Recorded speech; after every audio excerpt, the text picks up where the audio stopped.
participation at the Biennale Architettura 2023, Arsenale. It's May 19th, and I'm with Sevince Bayrak and Göktaş of So from Istanbul. And we're going to talk about their exhibition behind us, Ghost Stories, a carrier bag theory of architecture.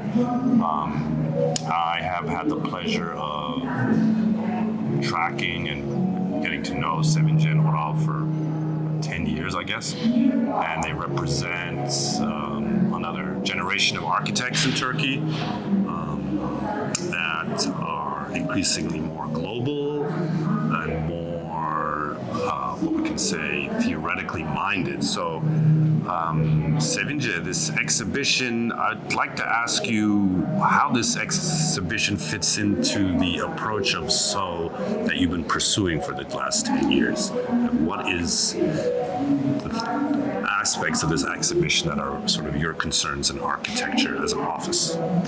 Actually, this question was the reason we kind of write the career back theory of architecture, because for the last 10 years we were not able to answer this question. Anytime someone asked, what's the main approach that connects your projects from chicken coop to, let's say, renovation of a cultural center, we could not just give one sentence answer to that. But then when we write the career back theory of architecture, which was inspired by our pool project, swimming pool project, the transformation of an abandoned swimming pool in 2021, then we realized that there is something connecting every kind of project we did in the last decade, from the chicken coop to the swimming pool, that we were very focused on what is existing in the scene before we built the project. So we are we are really interested in listening to what is there, either this is human, non-human, buildings, existing buildings, whatever, and then transforming them, getting into dialogue with them, and then transforming them. So the theory we wrote of, and which is the base of this exhibition, is kind of what connects our approach to architecture as well. Well, this scene that you've been involved in has been in the Turkish landscape and construction architecture sector. Can you describe how that scene, how the urban environments of Turkey and Istanbul, how it has affected you? Because this is primarily where your architecture has been realized. Yeah, the scene is that construction is the mainstream locomotive for economy. So that's why we are also in the exhibition, we call it addiction. We are a construction addicted country because of political and economical reasons. So that's why we built lots of new buildings. We demolished old. We cannot tolerate it because it's ugly or old and old-fashioned. But the main idea is, the main question maybe is that, is it possible to listen to these existing buildings and maybe have a dialogue with them, and not to see as like, not to categorize them as like ugly or beautiful, but kind of see them as existing resources, and try to find ways to transform them.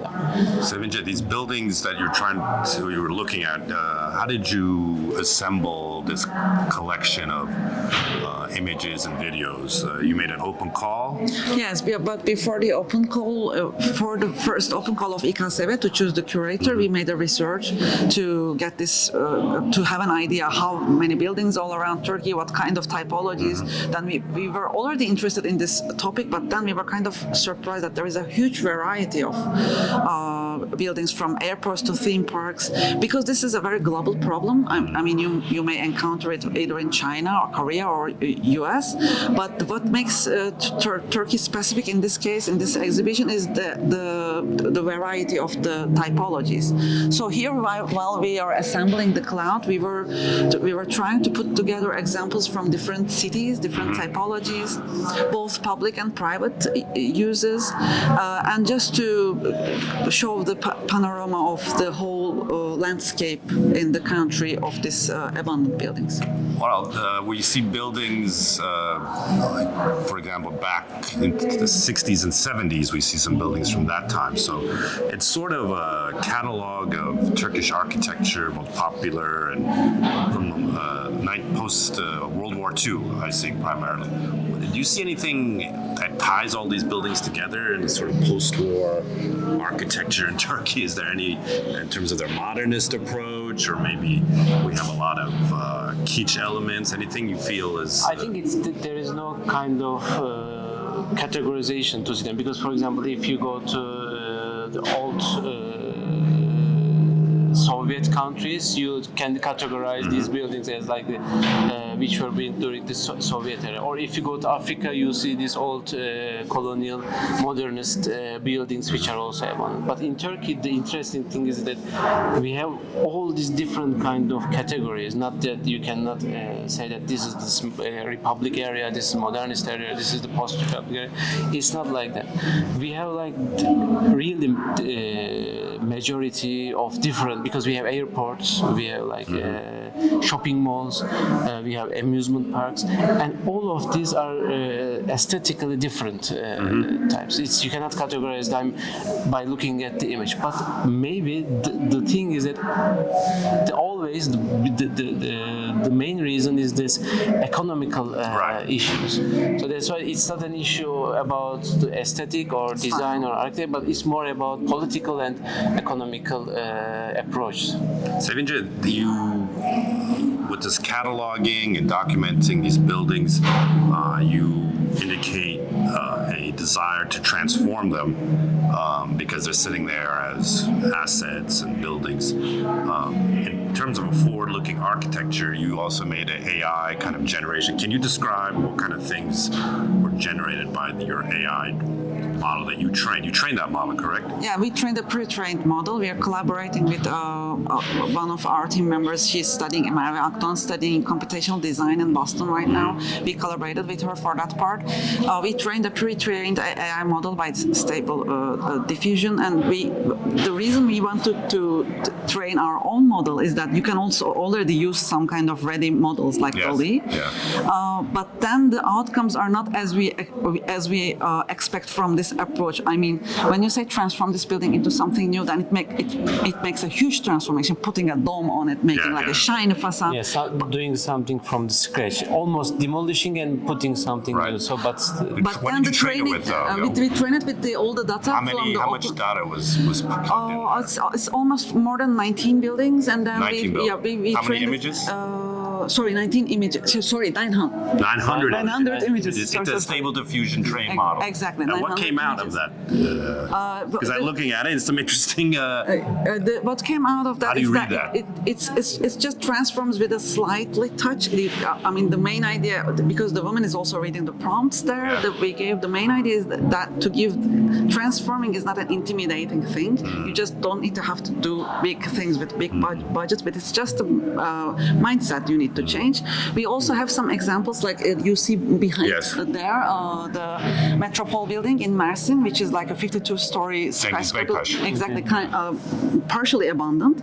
But very recently, like in the beginning of 2023, Mersin municipality just decided to move some of its departments to the 5 floors of it to trigger this transformation. So we also show that transformation on the tables, because we want this to be not to just make a panorama of these abandoned things, but just to show some methods, tools, discussions, and examples to give people that power to see this building as a resource, not like a burden on the seas. It's interesting, the AI's what it's producing is almost a kind of a utopic situation, because it's a world that's not known, but it's kind of like projected this kind of utopia. What would you personally, in your practice, you've dealt with a lot of these kinds of buildings, what would you personally wish for in terms of the transformation of these buildings, in terms of typology or program? Like, a lot of them have these kind of consumptive-oriented approaches, you said shopping centers and hotels and things like this. What could be possible programmatic beyond the architecture? Actually, the reason behind putting swimming pool into the exhibition was even a swimming pool, a completely irrelevant building, can be transformed into something very with a recent program like a conference. So the gap between this programmatic distinction is not that much important because any building can be transformed into anything else. It's about the mindset, it's about the approach. So what we are, because there was also a previous question about what is next here, maybe like 2 or 3 biennales later, it would be great to see these buildings transformed into something else and to show it in the Turkish pavilion. So that will be a really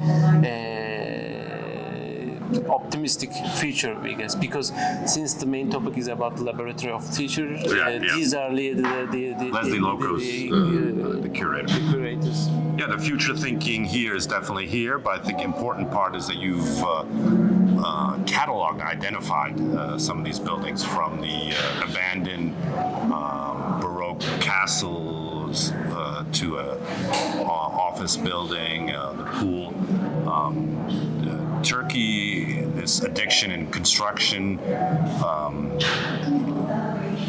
maybe as a last thing, why do you think we've been addicted to construction in Turkey? I mean, the present system, and includes everybody in the country. Yeah, and also, I mean, as I said before, it's a very global addiction. It's a global in addiction? China, US, UK, or like Korea. These diagrams showing the growth, the growth is directly connected to construction. Okay, so to make it like Turkey like grow like to 5%, 6%, 8%, if you connect it directly to the construction, then you can very easily, in a very short time, show that okay, we are growing.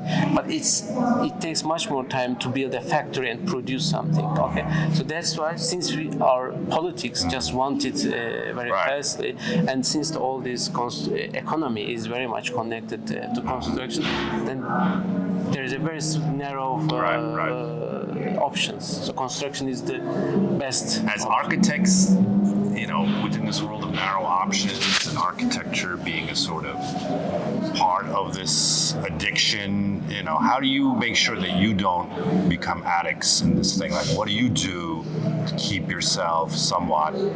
Actually, we are not saying let's not build. We say, okay, continue, keep on building, keep on constructing things, but the beginning should be, I think, not like erasing the existing by listening to it, because you can also construct something upon something. And think about the Ottoman era. I mean, they built upon something. Kind of archaeology. Yeah, exactly. So exactly. That's the idea. Archaeology.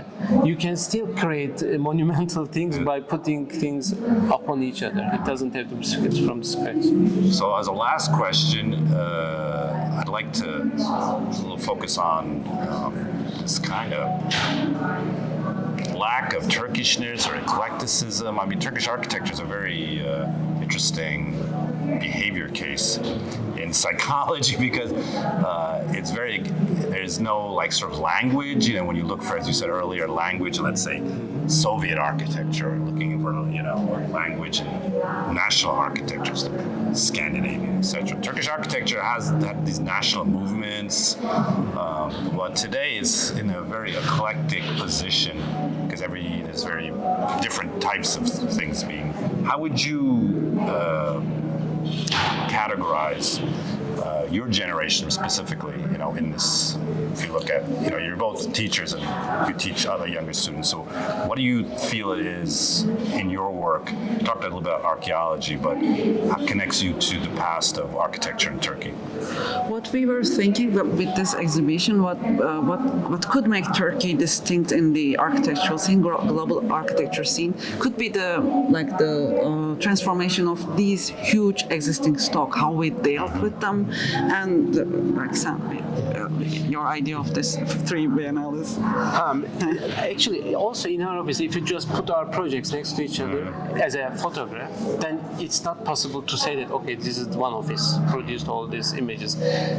But if you try to understand the story behind all these approach, I think then it makes sense that, okay, this is kind of an attitude and this is kind of a same not a style, but same approach for each. So we don't see it as a like image.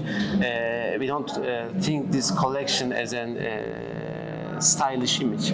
We really think that maybe if you want to say something as Turkish architecture, then it would be very crucial and very urgent to listen to this existing instead of trying to make a new image. You're saying you should bring these into an idea of Turkish architecture that's not stylistic, but more based on the dynamics, the social dynamics, the economic dynamics. Exactly. Okay. Thank you very much, Sevince ve Oral. Thank you for representing some interesting ideas from Turkey for our community in Turkey of architects. It's always important to voice our opinions internationally, and I think it's been very successful here. So I want to thank Sevince and Oral from Seoul Architecture in Istanbul. They are the curators of the exhibition Ghost Stories, a carrier bag theory of architecture here at the Biennale 2023 Arsenale. Thank you very much, Sevince. Thank you. Thank you.